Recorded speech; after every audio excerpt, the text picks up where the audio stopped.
Good morning and welcome to this meeting of NATO defense ministers. This is the last milestone before our summit in Ankara in just 3 weeks. Today we will address how European allies and Canada are taking more responsibility for their conventional defense. To rebalance our security for the better, we are building a stronger Europe and a stronger NATO. That means allies demonstrating clear progress and a credible path towards investing 5% of GDP on defense. And turning that increased spending into combat-ready forces and capabilities now. We are already seeing truly impressive progress. In 2025, European allies and Canada invested over $90 billion more than the year before. That's an increase of nearly 20% in a single year. And we are already seeing further increases when it comes to the books for 2026. To accelerate defense production and innovation in Europe and North America, it is vital that we also turbocharge transatlantic defense cooperation. There's no other way. We will also discuss issues outside of Europe that very much affect our security. Allies have long agreed that Iran cannot be allowed to have a nuclear weapon, and today, as a result of US action, they are further from that than at any time in recent memory. We all are heartened by the prospects for peace following the US-Iran agreement. Pete, this is truly a remarkable achievement. Thank you. And of course, thank the President for this. Restoring freedom of navigation in the Strait of Hormuz is vital for the global economy.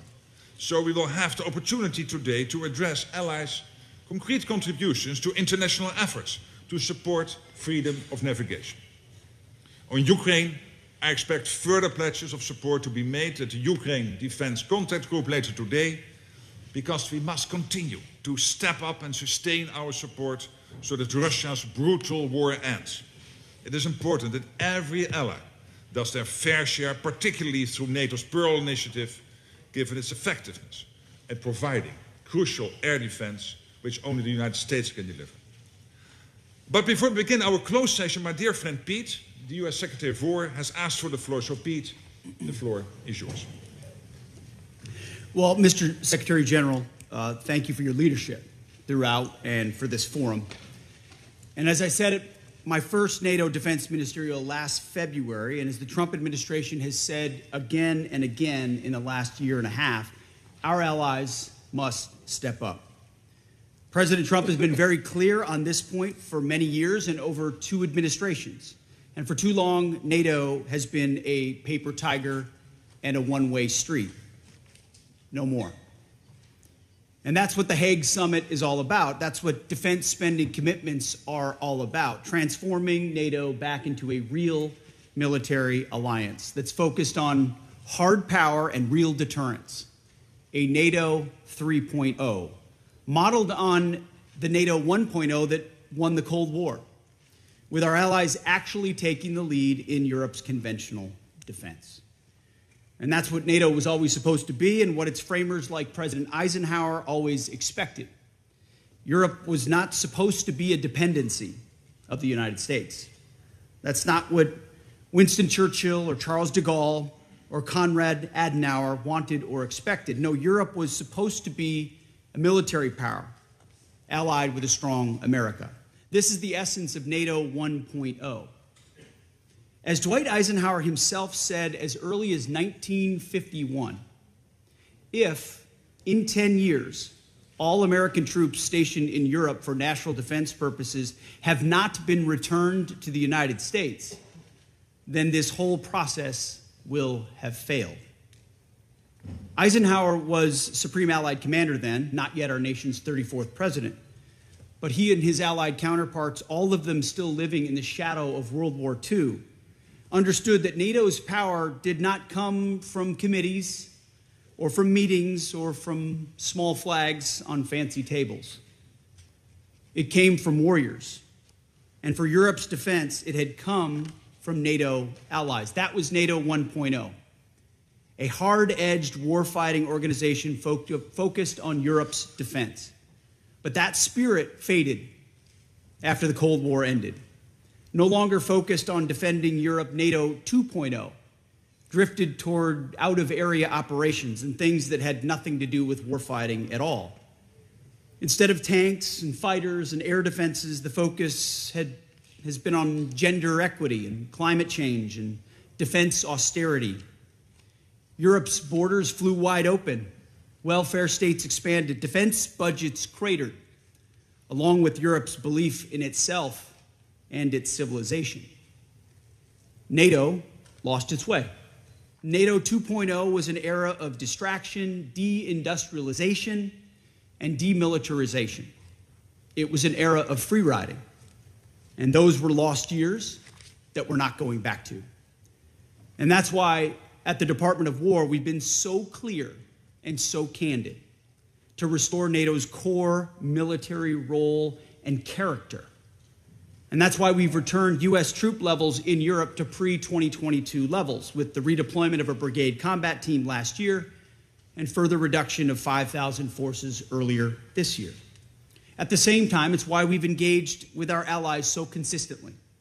And it's why we've grown our own defense industrial base and encouraged to turn NATO 3.0 into reality, to return the alliance to its roots as a military alliance and ensure that it has the European strength required to sustainably deter aggression and, if need be, make good on Article 5.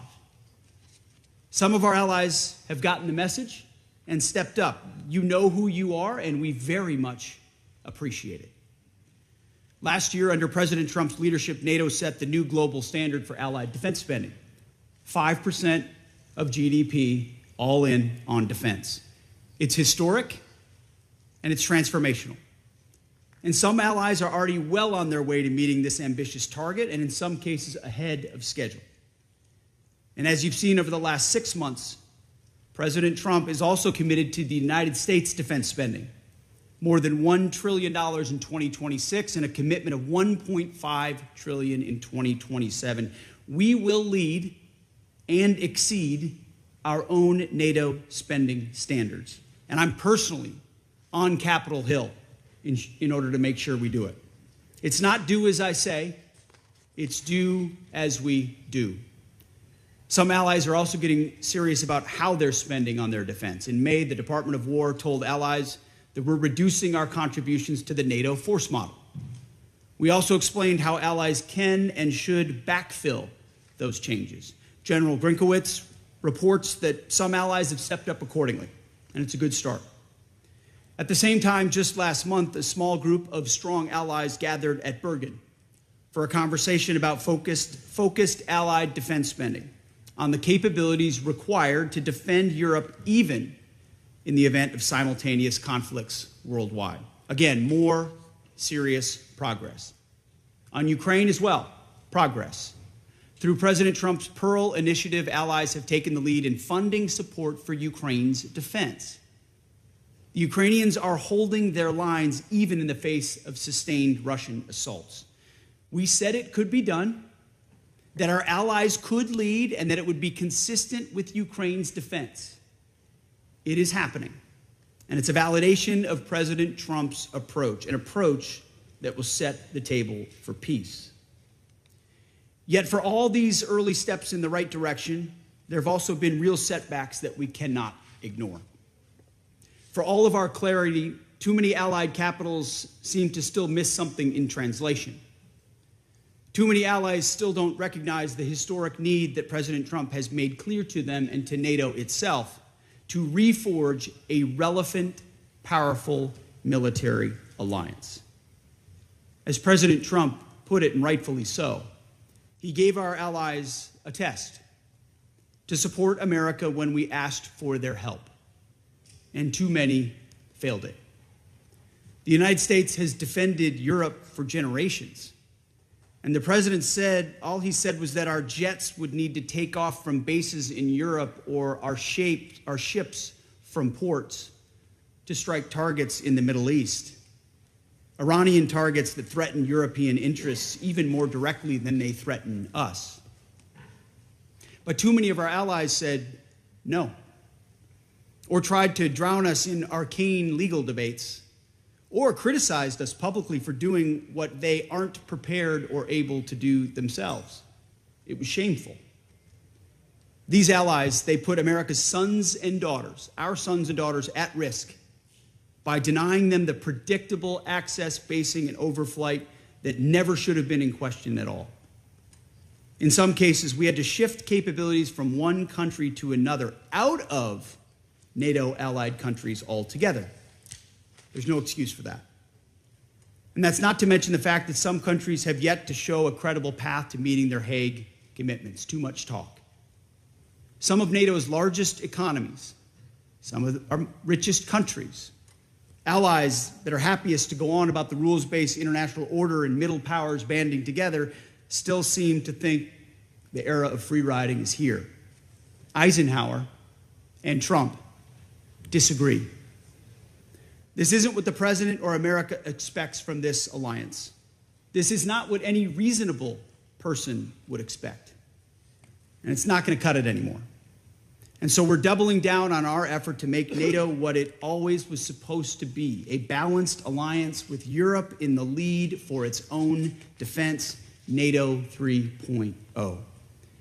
And to make that a reality, I'm announcing today a 6-month Department of War review that will examine America's force posture and basing in Europe. Up to 6 months, could be less. Let's call it the NATO 3.0 review. This review will be conducted with the benefit of inputs from the United States military, from European Command. It will involve consultations with the U.S. Congress and with our allies. But make no mistake about it, this will be a real review. It will be designed to ensure that NATO is moving fast and irreversibly toward Europe leading, stepping up to take primary responsibility for the defense of Europe, stepping up to ensure our forces are postured for America's global needs, and stepping up to make sure that our access, basing, and overflight are clearly delineated and assured. Any other country would do the same. At the same time, going forward, our annual NATO dues will be contingent on other countries meeting their defense spending targets. Where other allies do not spend with urgency, our dues contributions will go down. NATO will be a two-way street. It's only common sense. America cannot care for or pay more for Europe's defense than our allies do. And this review will think outside the box. Our national defense strategy states clearly that we're going to incentivize and enable our allies to step up and do their part. So we're going to keep a close eye on allies who are not doing that and who say no, or maybe, or wait and see when it matters most. It's a review that some countries will fail and others will pass with flying colors. In the end, the review is intended to both improve U.S. force posture and basing and strengthen NATO 3.0. It's intended to be constructive, as we have always been. There are no strategic surprises here. There haven't been. I've been clear with all of you since my first remarks to this body in February of 2025. President Trump has always done the same. Our direction of travel is and has been clear. This is the right thing to do by the American people. It's the right thing to do by this alliance. Europe can and must take primary responsibility for its conventional defense as it pledged at the Hague Summit. And in the process, safeguarding Europe's defense for generations to come. We know our allies can do it, and it's time. Thank you.